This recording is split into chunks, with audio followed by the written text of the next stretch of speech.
so silent. You're making me nervous. Okay. More coffee.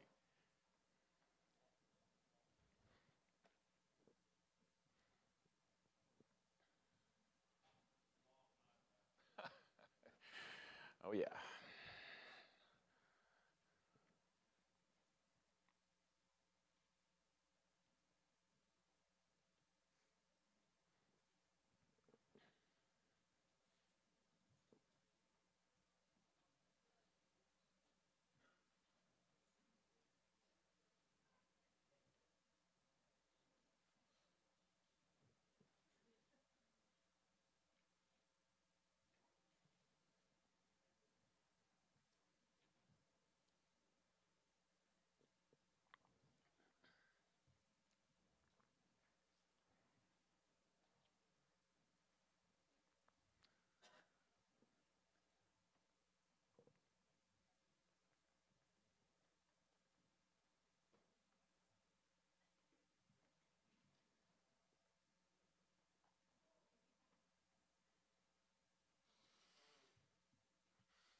Okay, let's do some warming up while we're waiting. So, did everyone have fun last night? Yeah. Oh, God. Yeah. You know, okay. Did you have fun? Yeah. There you go. Yeah. So, I'm from Norway. How many else from Norway here? 2 people. Wow. Yay. Big crowd. Okay. So, I guess all of you use Premiere Pro. Otherwise, you wouldn't be here. How many came to Premiere Pro from Final Cut 7? Okay. How many came from Avid? Fewer. Okay. And how many have used Premiere for ages? Okay. So, how many of you would say you are beginners in Premiere? Okay, that's good, because you can learn the good stuff now. You don't have to unlearn the wrong way to do it. Okay. So, how many are like intermediate? Good. And how many are professionals? Okay, good. I think you'll all learn something new. I hope so. So, still a few minutes. How many use After Effects with Premiere? Oh, wow. That's good. Okay, so I have done a lab session here twice. I'm going to do it again later today about making templates in After Effects that you use in Premiere Pro. Much more advanced than just changing the name. You can change any parameter in After Effects from Premiere. So that's cool. With some little, you know, you have to type some code, but it's not scary, so I promise. So if you haven't already registered for that, get in the line and you'll learn something cool. Okay, 2 more minutes. Anyone know a good joke? Oh? Okay. Norwegian jokes. Oh, the Norwegian jokes are all about Swedes. So, any Swedes here? Oh, sorry, can't do it. Okay. Okay. Oh, we're good neighbors. We get along. We go to Sweden to buy cheap alcohol, you know. So, and they go to Denmark, and the Danish go to Germany, and the Germans go to Poland. So, so that's how it works. It's true, actually. Yeah, question? Do you have a joke? Yeah.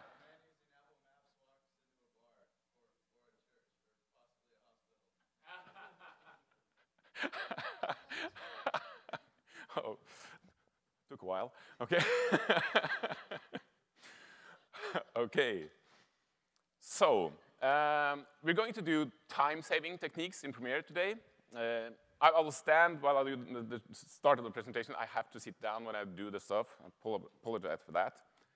Okay, so who is this guy? Jarle Leirpoll with a strange name. It's impossible for you to pronounce that, I know. But that's my name. I'm from Norway. That's why I have this strange accent. I did write a book on Premiere Pro. It's called The Cool Stuff in Premiere Pro. It's only available as a downloadable PDF. It's the most advanced book on Premiere Pro on the planet. The other ones kind of sell themselves as advanced. I laugh at them. This is the advanced book. It's 600 pages, so you're not supposed to read it all. It's just you search and you find stuff and you read what you need. 2,000 screen dumps there. So if you can go to premierepro.net, where you'll find, well, of course, the book, but also lots of free templates, free presets. How many use Jarle's presets? Okay, quite a good crowd. They're free, 98 presets, downloadable from premierepro.net. So no charge. I was the tech editor of the Classroom in the Book, latest version, which Martin Jago wrote. I did make some handheld camera presets for the Deadpool movie. They were shooting both handheld and on a tripod. I mean, you mix that, it doesn't look good, right? So they needed some handheld camera shake on those tripod shots. They did that in After Effects. And After Effects, you need to render. It took a while. You know, it was too slow. So I was asked to create some real-time camera shake presets for the team. So I think I made 7. I was never credited, but I did it. And after the movie was ready, I put them out on premierepro.net, so you can download these presets for free too. Okay? So whenever you have a steady shot and you need it to move, go to premierepro.net, download the presets, throw it on. I teach at 4 different universities in Norway. That sounds like a lot, but I just go there, teach for a few hours, maybe a couple of days, and then I leave. So it's not a big thing. I do run my own production company, but the last 4 years, I haven't done any big productions because the demand for training is so huge. So I do travel a lot doing After Effects and Premiere Pro training. So both for beginners and for customers like BBC, Disney, Norwegian Broadcasting, Danish Broadcasting, Swedish, Finland, all over the place. So we're doing time-saving techniques. You'll learn to use multiple media browsers. You'll learn to do a lot more in the bin that you're used to. We will automate. We will use Premiere. We will tell Premiere to do stuff for us so we don't have to do it ourselves. Keyboard shortcuts, oh yeah. We will customize Premiere a little bit. We'll use presets and templates. And we will, maybe we'll not cover that smart rendering, but I hope we can get there. And stacked timelines, called Pancake Timelines. So yeah, I'm just going to leave this. You know, I don't want to spend time in PowerPoint. So, but it's downloadable from Adobe MAX. So, oh, what happened? Boom.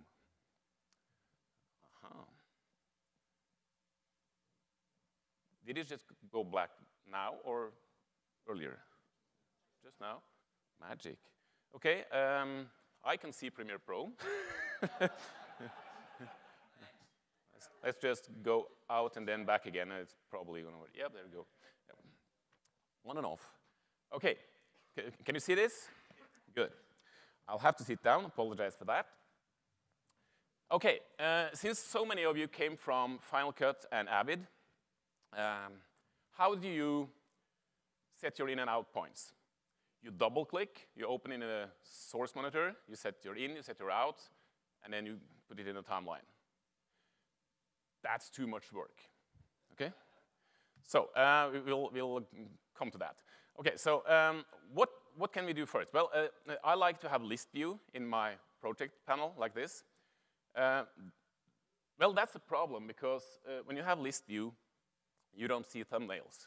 So many people don't know that you can just click in the panel menu and thumbnails, okay? So you do have thumbnails in list view if you want to. Okay, so we have to make some audio choices because I happen to know that this clip, it's an interview.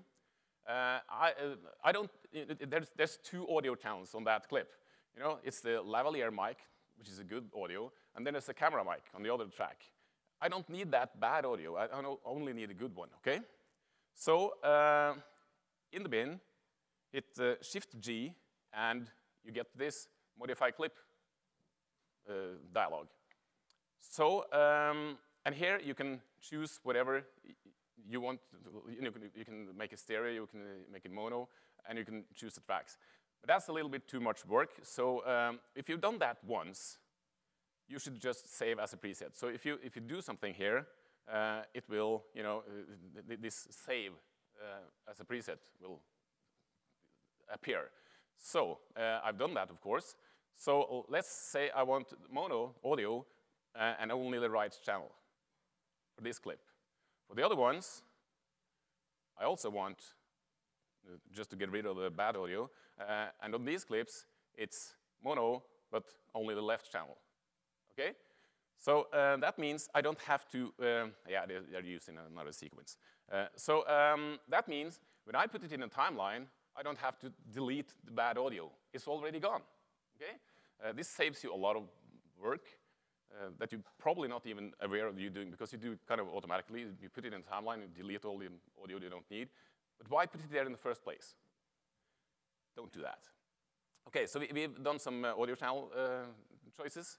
And then don't double-click these clips and put them in the source monitor. I rarely use the source monitor anymore, because look here, these are my source monitors, right? These thumbnails, I can see what I'm doing here. This is so much faster than opening each clip in a source monitor.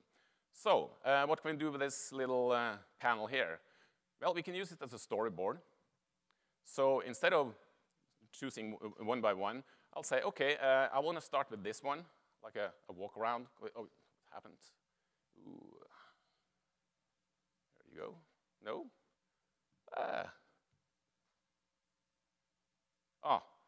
Probably user order. I need user order. OK, so I need this clip first.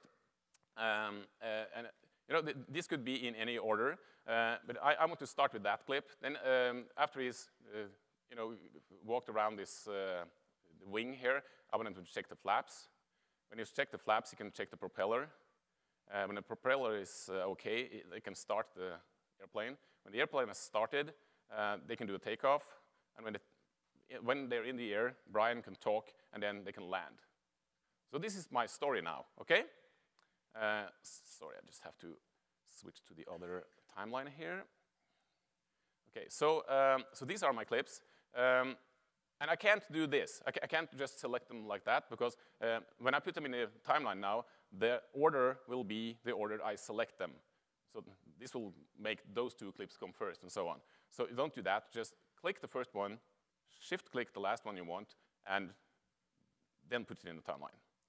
So I did that using the full stop.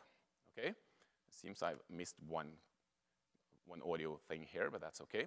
So now I have my story. OK? I thought I got rid of that, but I didn't. So here's my story. But I didn't set any in and out points, right? So that didn't help much. Well, you don't use I and O in the timeline when you get rid of stuff. You use Q and W. How many use Q and W on a regular basis? Oh, so many of you are going to learn this, and you'll love it.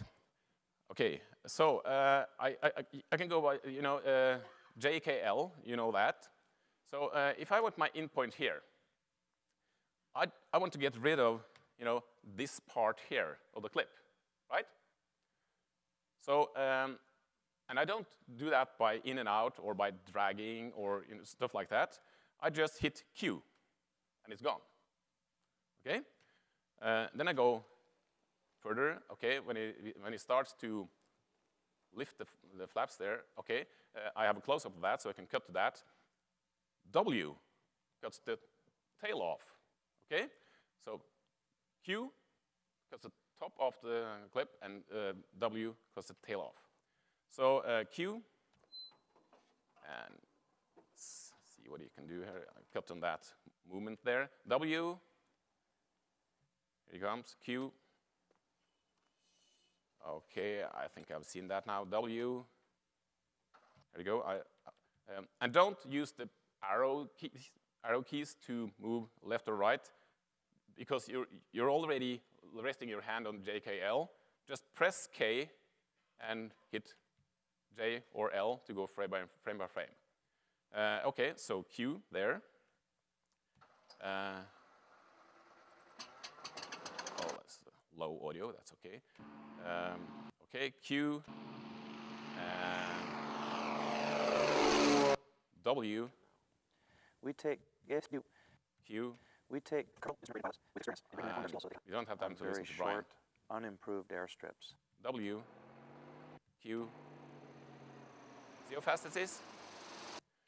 And what you can see is that I actually, my hands never leave the keyboard. I don't have to look up and down. I rest my right hand on JKL, my left hand on Q and W, and I'm just, well, it's like playing a piano. OK? Yeah, question. K is pause. Yes, stop. Yeah. And I'm actually personally responsible for this being in Premiere. I kept, nagging the team for years. And then finally in CS6, they brought this in. So, yay.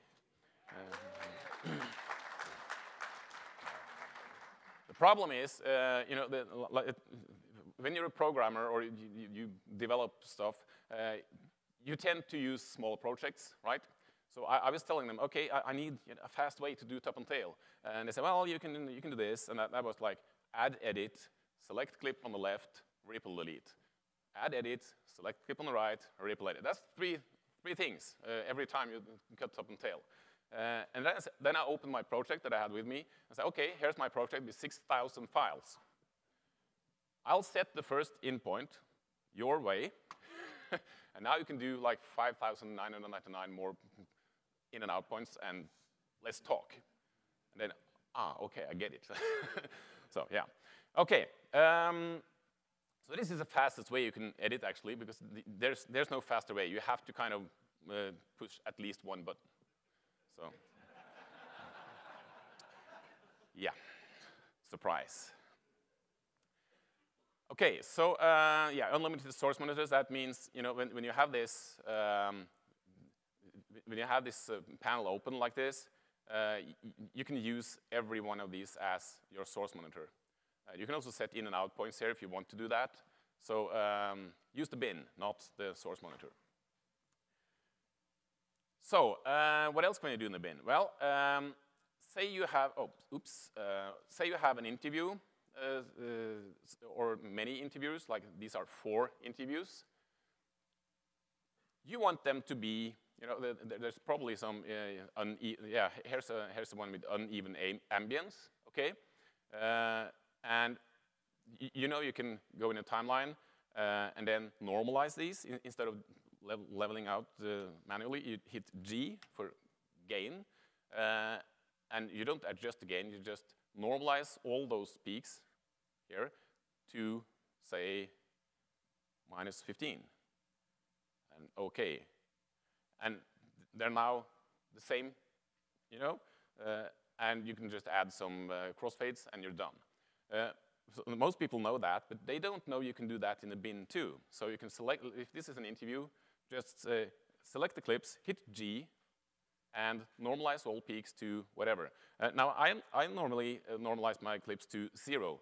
And people go, no, you can't do that. You need headroom. Well, yeah, you do.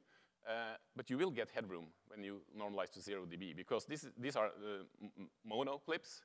When you pan mono to the middle, it's at -3, because it's coming from 2 speakers.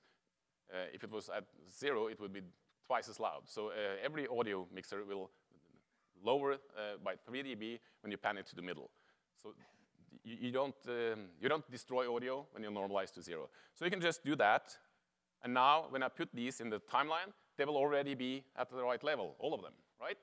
So I don't have to do that manually in the timeline. I don't have to watch each clip and do that later. You can do the same with voiceover, of course. So you can just select all the voiceovers. You can hit normalize all peaks to, say, 0. And there are now all of them are the same. But you can also add, say, these are my presets, by the way. So I have some audio tools. And I have a preset called Rich Voiceover, or even a Voiceover Enhancer. So I could add that to all these clips. And now they have compression, they have EQ, they have everything from that preset already on when I put them in the timeline. Yeah.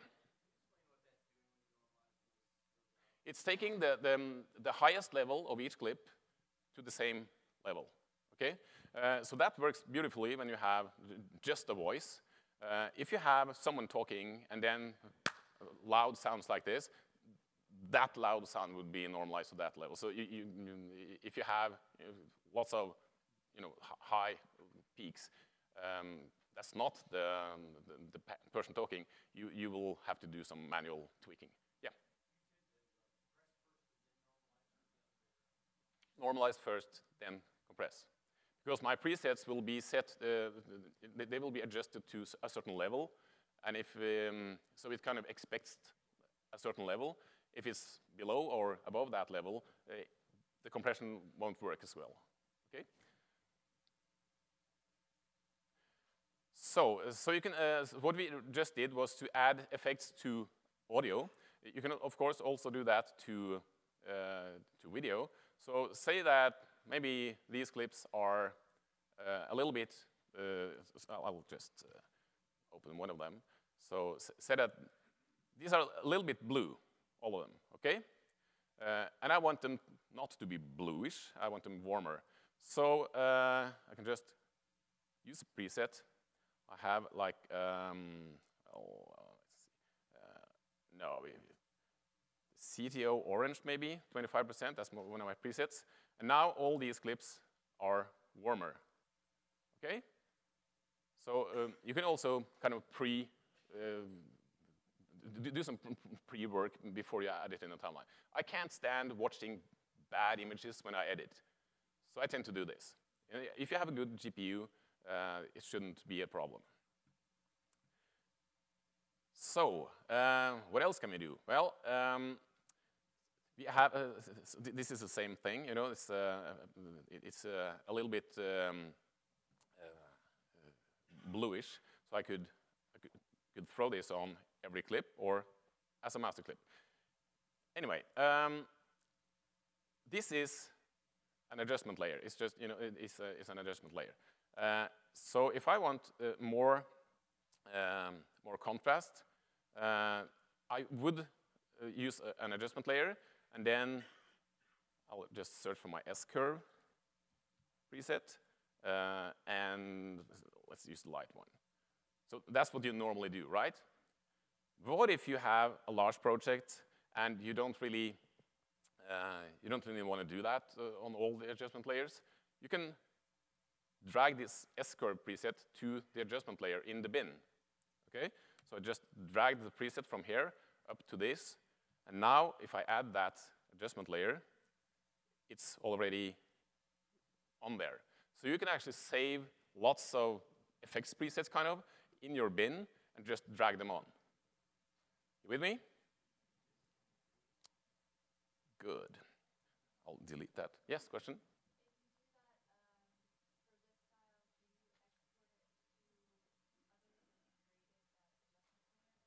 Yeah, you can. Well, the adjustment layer will not. If you import this into another project, the adjustment layer will lose its preset. I consider that a bug, but you know, it's the way it's built. Yeah.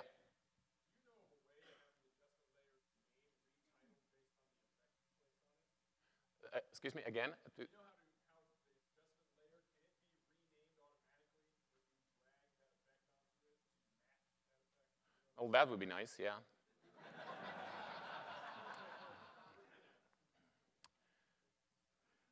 Well, go to Adobe's website and, you know, feature request. Okay, so you can also use these adjustment layers as, you know, like for transitions. So let's go. I will just zoom in here. So I want to transition here, you know, between these. So of course I can in the zoom too much in here. So I can go Shift Control D or Shift Command D, whatever, and it added a transition. Let me just place that just above there. And this does nothing, this adjustment layer now. It's just, oh, didn't I? Oh, sorry, I didn't do that. I did the audio. Okay, I'm talking too much. So this is what I meant to do. So you have a crossfade, but I want a glow and blur transition. So what can we do? Well, we can search, and there's my glow and blur preset. And I put that on this clip, and there you go. So I have a glow and blur transition for free. I didn't have to pay any plugin vendor to do that. And this is just, the preset is just, you know, the same thing. It's a Gaussian blur and the fast color corrector with some keyframes. So it goes to, from no blur to lots of blur, and from no color control to lots of white, and back again. So you can use adjustment layers for transitions if you don't want to pay. So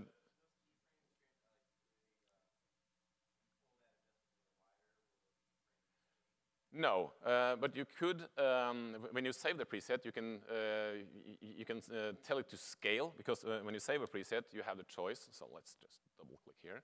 And you see, when you save it, you can either anchor it to endpoint, that's how I saved this one. You can also make it scale.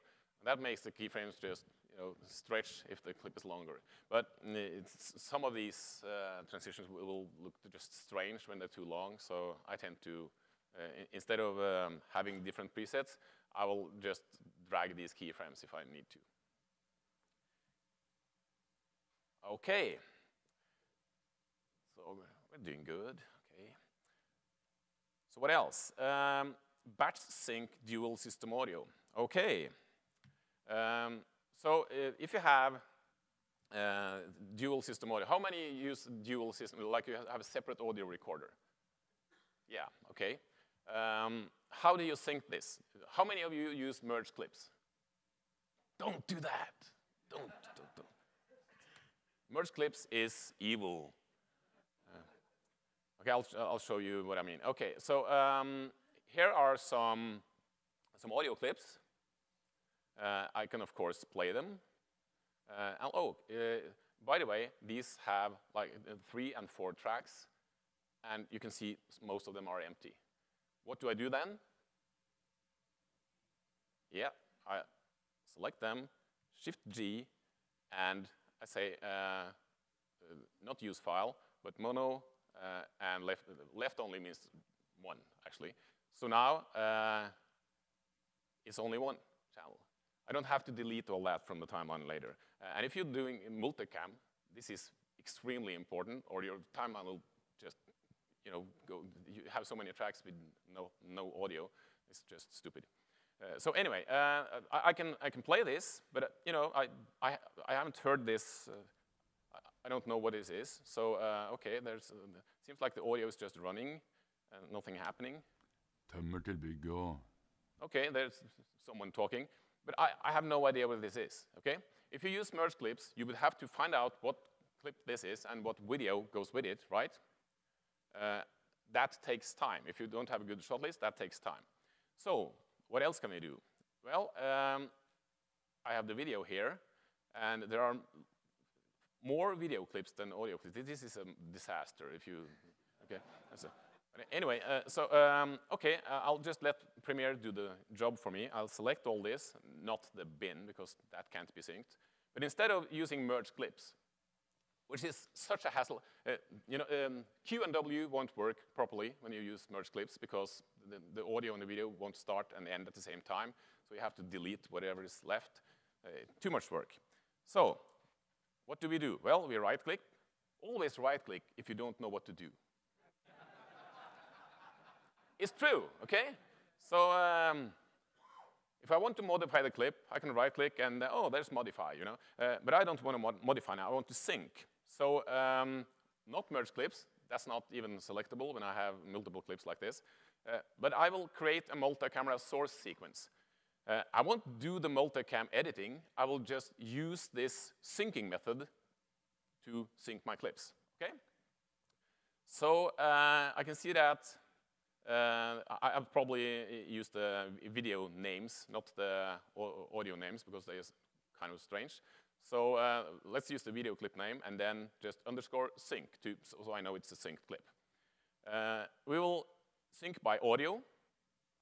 And since I have no idea which channel they have audio on in the camera, I'll just, I'll let it be where it is. Never, ever change this from automatic. You have a good chance of doing something very wrong. So just sequence preset, automatic. It will work. This is a good idea to move the clips that can be synced to another folder, so they're kind of out of the way. That way, I know if some clips are not synced, I will know which one they are. And this you just have to know. When the sequence settings is set to camera, you can switch audio with the video.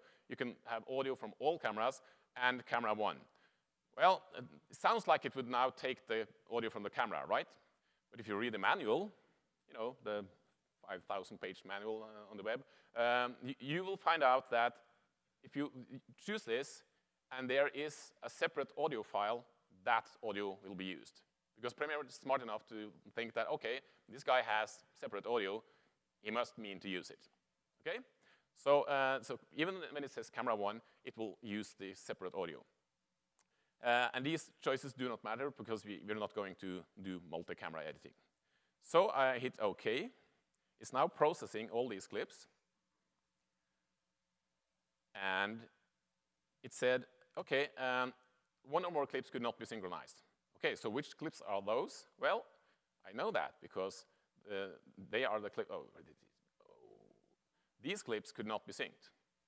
And I happen to know that that's because they were not the same takes. So I have a video clip without audio, and I have an audio clip without video. Now I can talk to the people who shot this and say, OK, I need those clips, right? I didn't have to find out what clips it is. So I now have lots of sequences. Now, if you right-click, because you don't know what to do, you can open this in a timeline and see what Premiere did. So and in this particular clip, you see the audio was running, and the camera started, stopped, and started again. So it would make sense for me to move this to the same track, or I won't see it. Now, these clips are muted, so it's just this good audio that will be used. Make sense? So that's what Premiere did for me automatically. So let me just put those into a sequence. And I do this way. And this button, I call this the nest or not button, that needs to be on. Otherwise, you will get separate clips. So if I unselect that and do this, you see I get the original clips. Sometimes you want that, but I don't want that now. I want them to be like this, because it's so much easier to edit. And because because of these yellow lines, I know where the video starts, okay? So I can go here, and look what I do, Q, to trim the top off, okay? I could go, I can't trim the tail off here, because I want to use more of this clip, right? So, because I want to use this part too. So what can I do then? Well, add edit.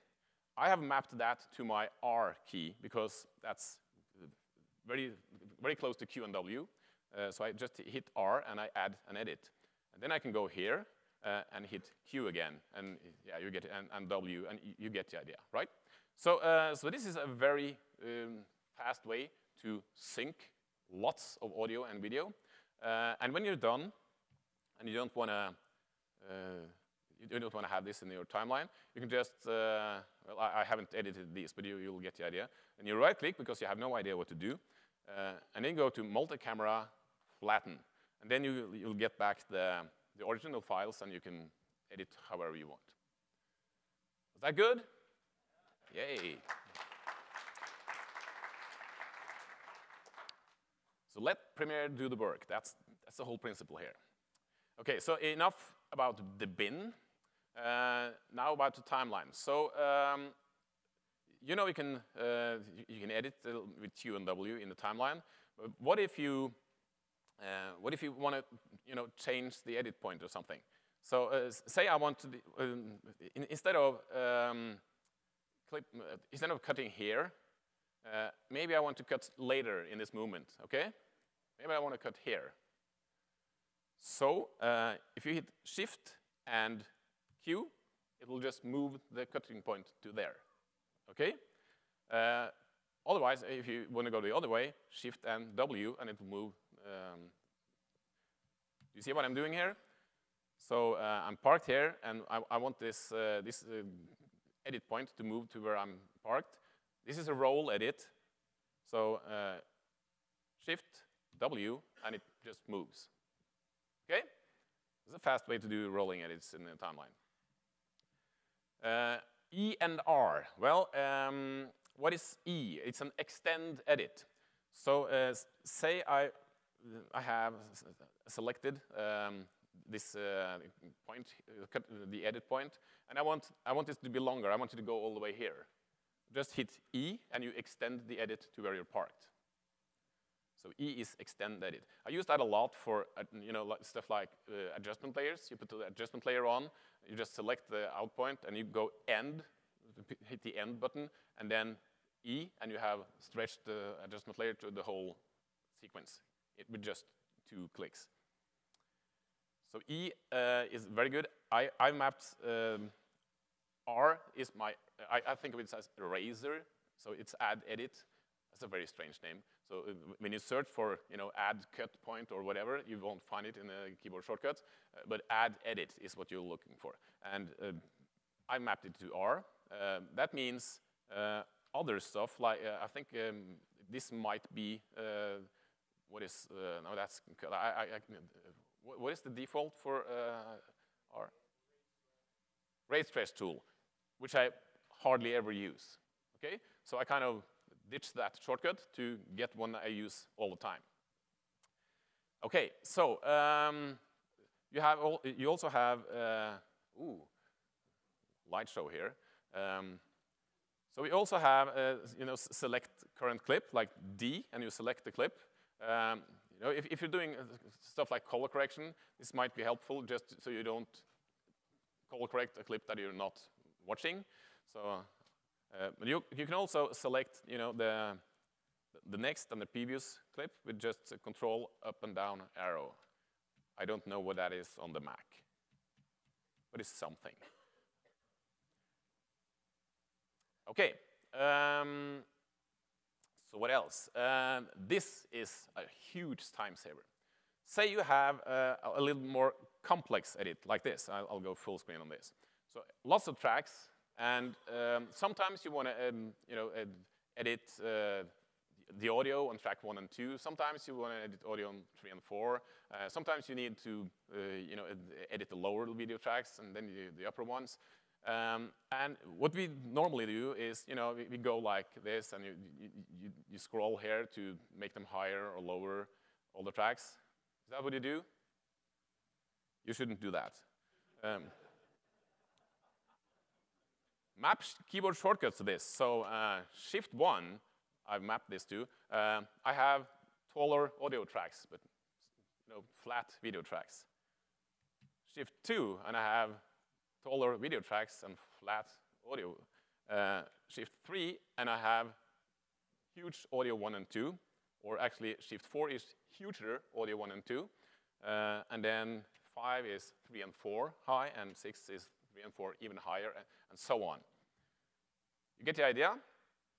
This is so much faster than scrolling, and so you can just very quickly get to where you want with just a keyboard shortcut. So how do we make these? Well,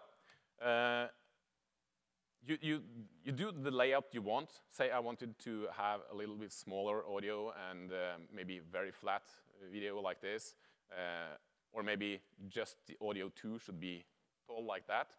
So when you have the layout or the track height that you want, then you can go to this timeline display settings menu, and you can save a preset. And you give it the proper name, and then you select the keyboard shortcut for it. It's not really a keyboard shortcut. You select which one of the track height presets shortcut should be assigned to that. So, so if you just do this, you save it, you haven't really done anything because there's no shortcut assigned to it. So you need to do that separately. You go to the keyboard shortcuts, and this is so much nicer in the new version. Yay! It took them a while, didn't it? Yeah, but they got it now. Except my Norwegian A, Ö, O, and the other letters, not here. They'll get to it. Okay, so yeah, sorry. So you're going to search here for track height, or just maybe it's just height. So here's track height presets, and then you can set these to whatever you want by making them blue. So if I want to have the Shift 7 here, I'll Shift 7, and it's done, okay? So that's the track height presets, and you can have, as you can see, 10 of them. And this is if you come from Avid, this is kind of like the timeline views in Avid. Not exactly the same, but it's kind of. So that should be good for you. Now, this is nice, but we also have, especially when you do documentaries and maybe like reality, you're constantly changing which sources you want. So, say I have, I need some, okay, so this is my, my source clip, and I can see it's got video. I'll just go Shift and plus here so you can see. So it's got video and 2 audio tracks. Of course, I could do it the old school way and you know, make this big. I can say, okay, the video should go to video 3, and the audio, I will not use audio 1. I'll just use audio 2, and it should go to track 4. You know, I can do stuff like that. So if I go here and now press full stop, it will do exactly that, right?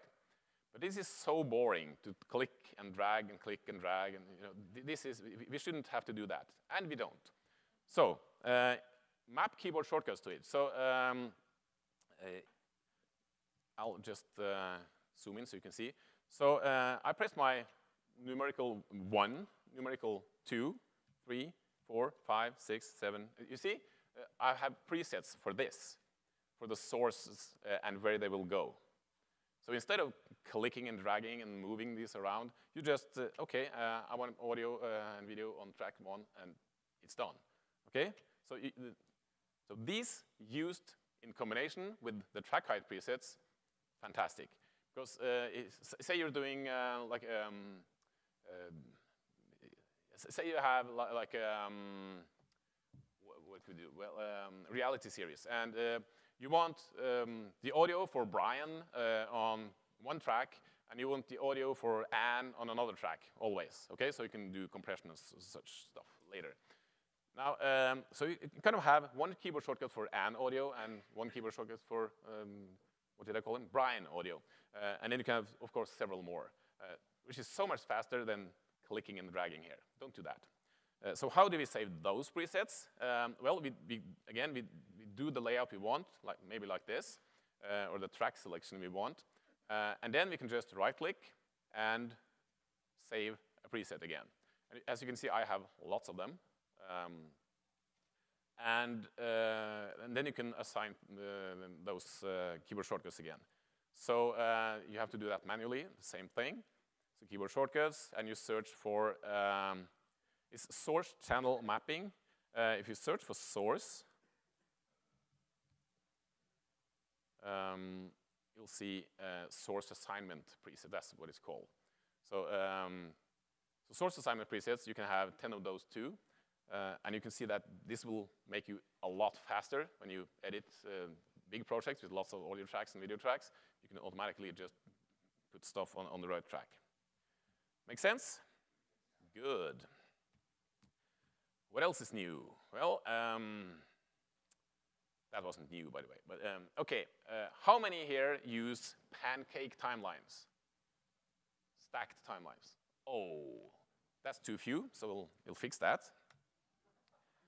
So say I have, I'll open this timeline. So this is my, and I'll just close all the other ones, I guess. So close other panels in group. And I have just the Pancake edit timeline here. So this is my edit timeline. And I also need a timeline where I can take stuff from. So I can open this timeline, and this is my, these are my sources, okay? So I want to edit from this timeline, the Pancake source, and to the Pancake edit. So how do I do that? Well, I need to stack the panels, so I just drag this source, and I let go. You see the blue here? That means it will be over the other one, above it, like this. So now I have one timeline here and one timeline here. And that's cool, but it doesn't help me much. So I'll just make them smaller so you can see. Okay, so there you go, and this one. So I will edit from here to here. And this is a normal way to do it. You can drag from here and then put whatever you want here. Okay, so you can drag from one timeline to another. Of course, you can do that. Then you can also set in point and out point, and you can copy and go here and paste, and you can see I have what was between in and out. Well, that's kind of nice, but it's so much nicer when you combine this with other techniques. So here's how you can do it very effectively. So here I have some string out sequences. So I want to use this and this, maybe in interviews. And I want to have those into my main timeline. So I'll, instead of opening them and just open it in the sequence, I will right-click, because I have no idea what to do. And I will open in Source Monitor. Well, I did say I didn't use the Source Monitor much, but OK, sometimes I do. Because now when it's here, you can click this, what you call it, the wrench icon. And from there, go open Sequence in Timeline. And look what happens then. Now this is linked to the Source Monitor, and my edit timeline is here. So now I can, I can watch my whole string out sequence here, set in and out points, put it in the timeline. And I can have as many as I want, right? And of course, you can stack these such that, like we did. So this timeline is shown in the Source Monitor, and this one in the Program Monitor. And now you can edit very fast. Is that good? Yeah. And of course, it doesn't stop there. You can stack as many as you want. But you should use keyboard shortcuts for this. So like here, Shift-O opens in the Source Monitor. And when I'm in the Source Monitor, Shift-O opens it in the timeline. So Shift-O-O, and I'm there. This doesn't work by default. You have to set those yourself. So again, go to the keyboard shortcuts and search for open in timeline. And you can see that you have it from the project panel, but you also have it from the Source Monitor panel. That's where you set that to Shift-O, because now I have Shift plus O is actually two things now. So it's in the project panel, it's open in Source Monitor, and in the Source Monitor panel, it's open in the sequence or in the timeline. You see? So that's nice. You have to set that manually. So whenever I want a new sequence in the Source Monitor with an accompanying timeline, I just go Shift-O, Shift-O, and it's there. And you can stack these further if you have. Now I don't really have the real estate here, but if you have a big monitor, when I edit on two monitors, I normally have like 4 or 5 timelines on the left monitor, and then the other panels on the right monitor. OK, will you use this? Yeah. You should use this. This is such a time saver. Yeah.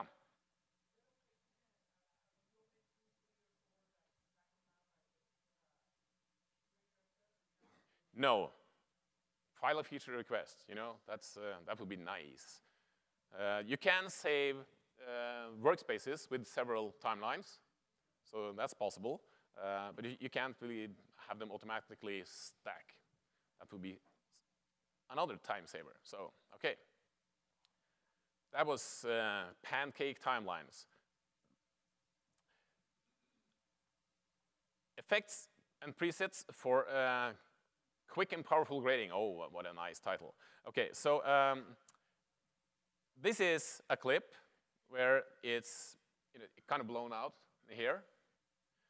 So what we do with that? Well, I use my presets. So I'll just search for curve here.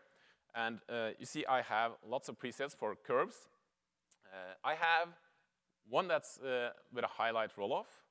I have one that goes sets the white point to 95%, stuff like that. So well, since she's blown out in here, I'll just throw that preset on, and maybe even do some more, I can drag even more. But this is faster than starting from scratch, okay?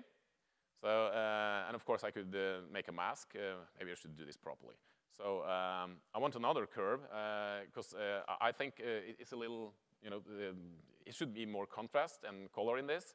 So let's drop a light S-curve on it too. More contrast, okay? So that was just this preset here, an S-curve. You can download these for free on premierepro.net. So now I have those two curves presets. And then maybe I just add another one, a naked curves effect, where I drag up the midtones because I want a mask around her face here and some feathering. Okay, so it's lighter in face and, well, maybe not that much. Let's feather the other way.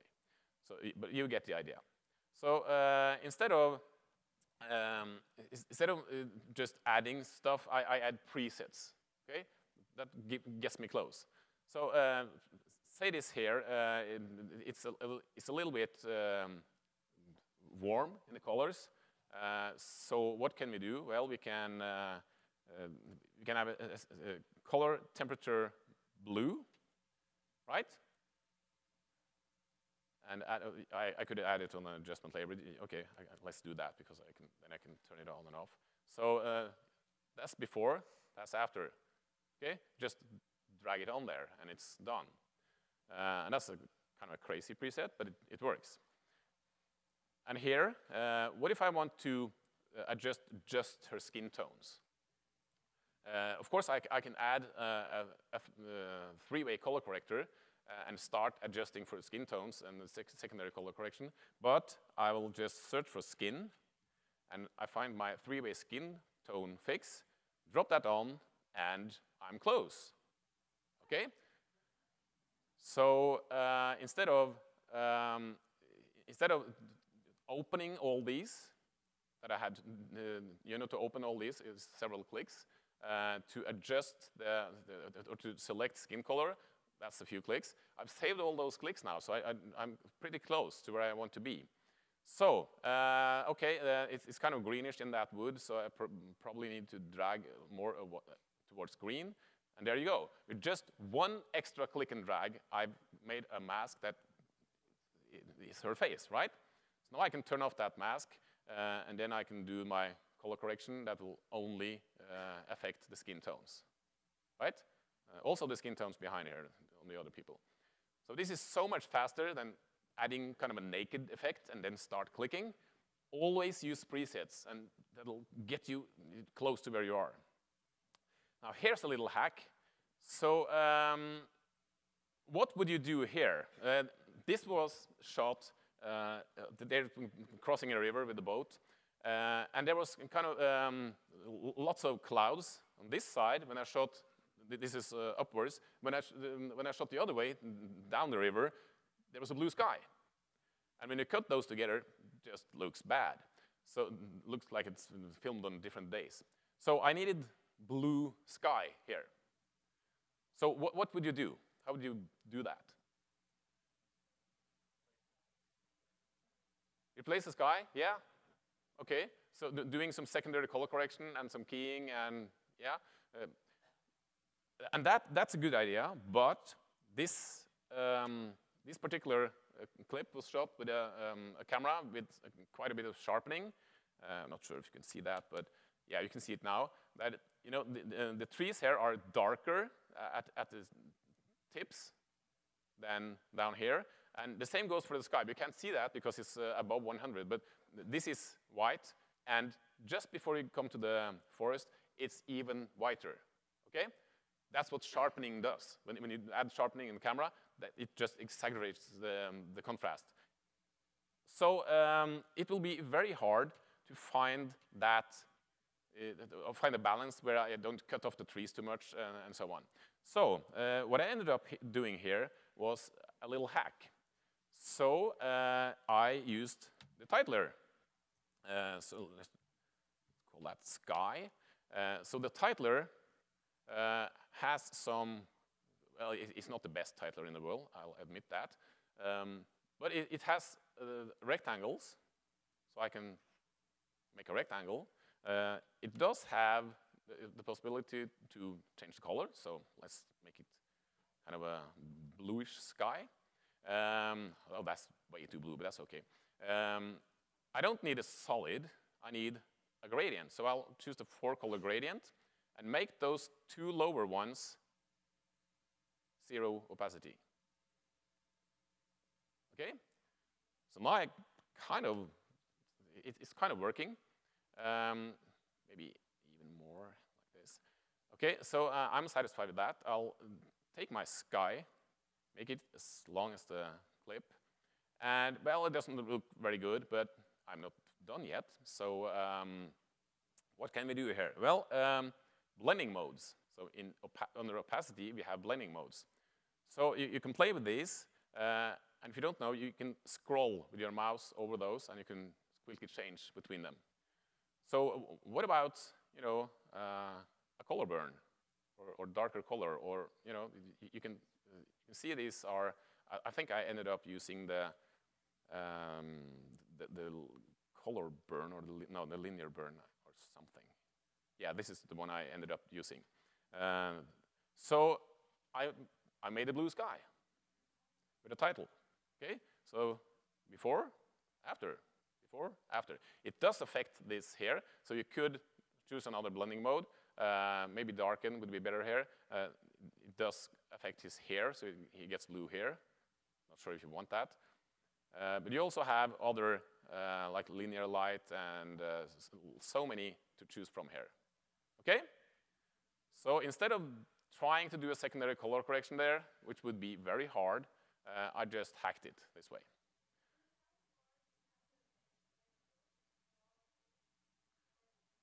You can make any shape you want.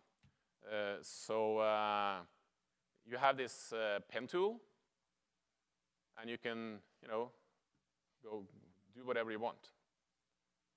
So it's just like using Illustrator or Photoshop. It's just a little bit more clumsy. So, and if you go to Filled Bezier, you can even use this as like a mask for a track mat and stuff like that. I've done that a lot before we got proper masks in Premiere. I use this method to, you know, color correct just the face or stuff like that. So the title, I think I want to show you something here. This is, I didn't plan to do this, so I might end up just searching for stuff, but okay, so where did it go? Blog stuff, okay. So, show icons, it's good. Now the titler is kind of underrated. It can do cool stuff. So let's have a look here. I ended up just searching. Okay, not what I'm looking for. Sorry. Okay, maybe the cover flow that'll do it. So cover. Let's search cover. No. Cover flow. Oh, that's a template. Okay, I might not find it. Can you see cover flow video here? Am I blind? Down? There you go. Oh, thank you. Okay, so let's zoom. Oh, there you go. Well, I should have audio now. So no sound. Okay, this is probably the version without sound, but I can talk. Now, all you see here is made in the titler. Those cogs here, made in the titler with just some rectangles and some circles, and they can be, you know, distributed automatically and stuff. These blobs here are just some shapes. This frame drawn in the titler. This sign here is not really a sign. It's just a picture of you know, a wooden floor, and I just, you know, I I've drawn shapes in the titler and used that as a track mat, and then so it's not really a sign. This it's just a preset. This one was done. You know, I kind of just traced the squares from the drawing with the titler and used that as a track mat, so I could put it in here. These are not really stamps. These are just lots of circles from the titler and a square. Okay, this stamp this one is also made there. Now this is kind of crazy because this here is not a photograph. This is like a rectangle that I dragged the corner on with so it's just not a square anymore. These pins are not pins. Those are circles and rectangles made with a titler, with gradients. And this is not a notepad paper. This is a rectangle and some circles, all made in the titler. So there is, the only thing here that's real is this image inside of this frame. Yeah, question?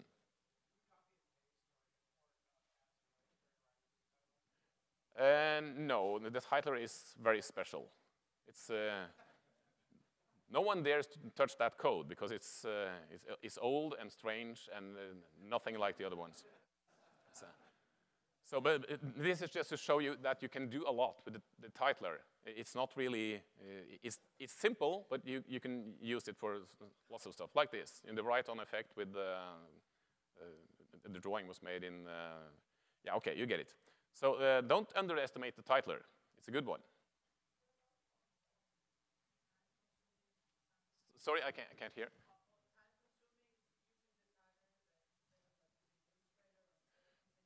It's the same amount of clicks, so it's not really, you can't do it much faster in Illustrator or Photoshop. You still have to click, right? And if you do the titler full screen, you can actually work pretty precise. Yeah. Okay, enough on the titler. If I wanted, what does this kind of lack, this image here? What is wrong here? It's a sunset in Norway. Yeah, so more color, more contrast, right? So what would you normally do to make more color and contrast? Well, a lot of people would use the hue saturation and then up the saturation. And to do the brightness or the contrast, you will use the brightness and contrast filter. Now, I'll use the curves instead. And I'll show you why. So if you do a brightness control, I'll make this bigger so you can see. If you do a brightness control, it's not really doing any good to your image. A brightness control is like this in a curve, okay? You lift everything. So what happened to the highlights that were almost white? Well, they're clipped now, okay?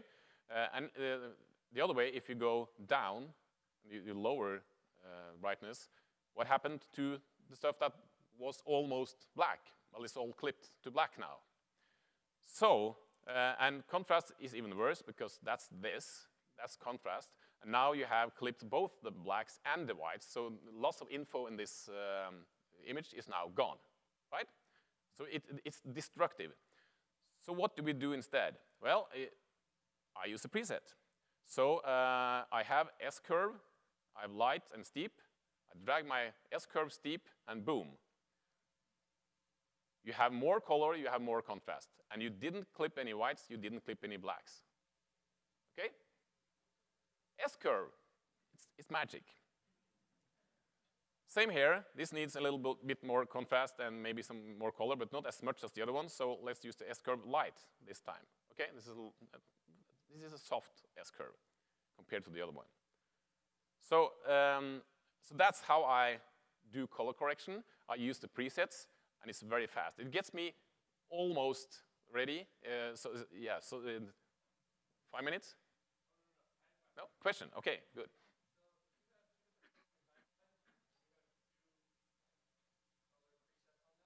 Yeah. No, but you can use an adjustment layer above them. So yeah, yeah, more questions?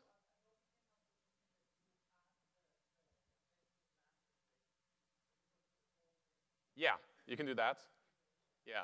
So that's what I showed earlier. That I added to the master clip in the bin. That's the same as adding it here on the clip. So if I have a clip selected, go to the master and add stuff here, it will be on all instances of that clip in all timelines.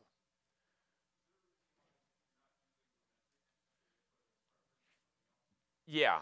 The reason is it destroys my images. I don't have time to show that. Well, I can show just the principle.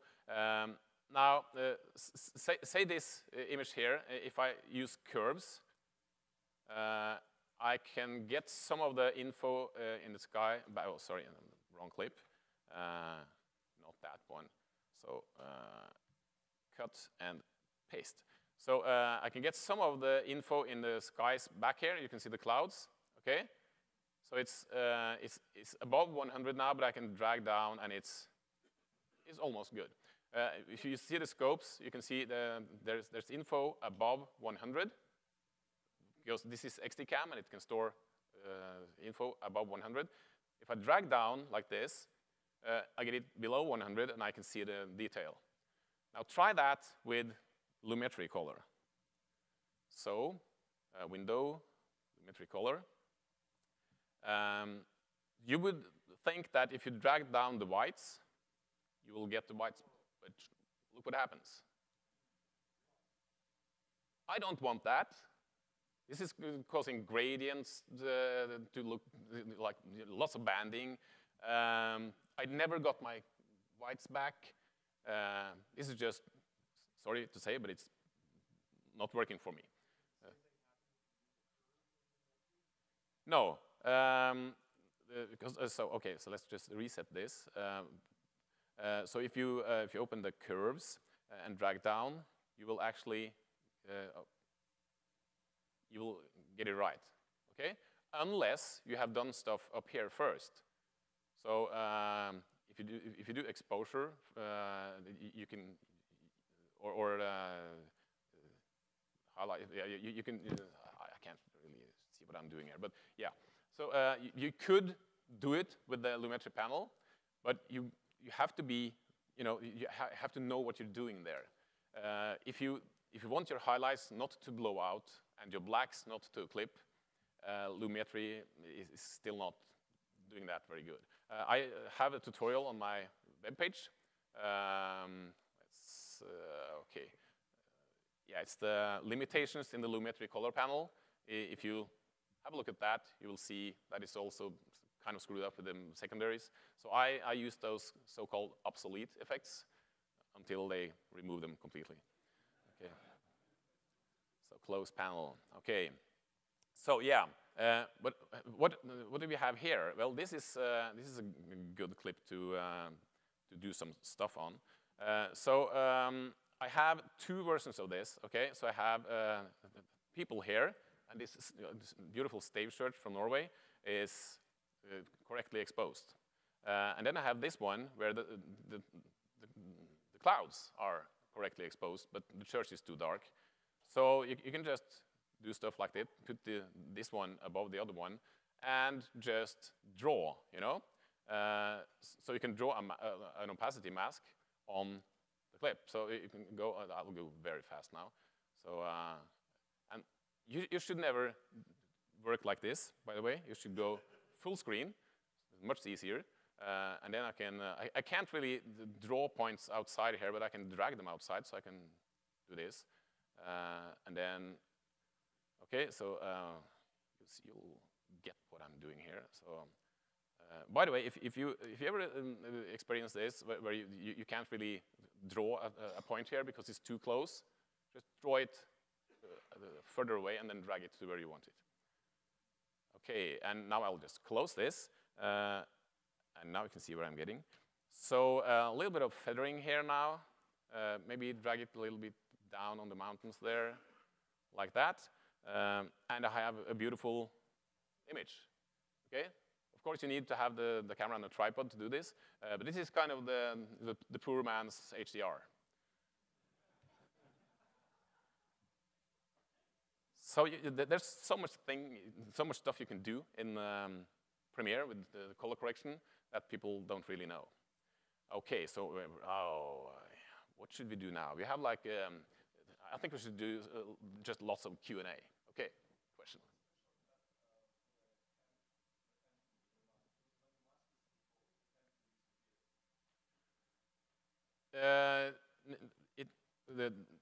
It doesn't, I have it here.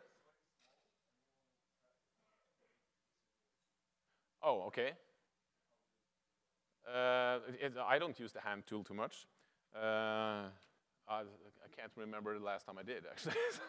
I wouldn't know. Now, before we do more questions, I'll just tell you about a guy here. Let's, probably here, okay. So, first, if you go to my webpage, you will get a 30% discount if you buy the book. If you type MAX as a code, you will get 30% discount. And Michael, where are you? You're there. Okay, please tell them who you are and what you, why you're here.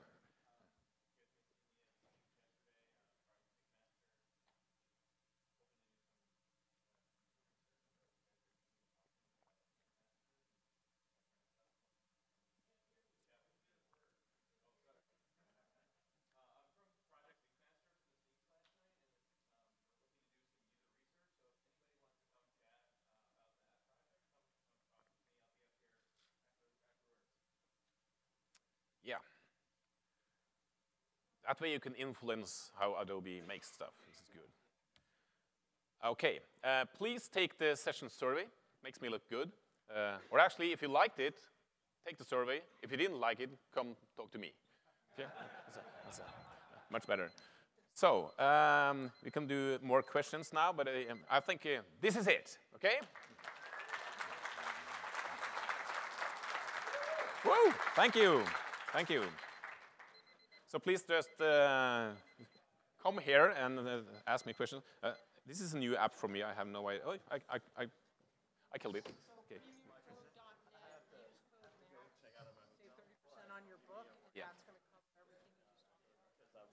And much more. Much more.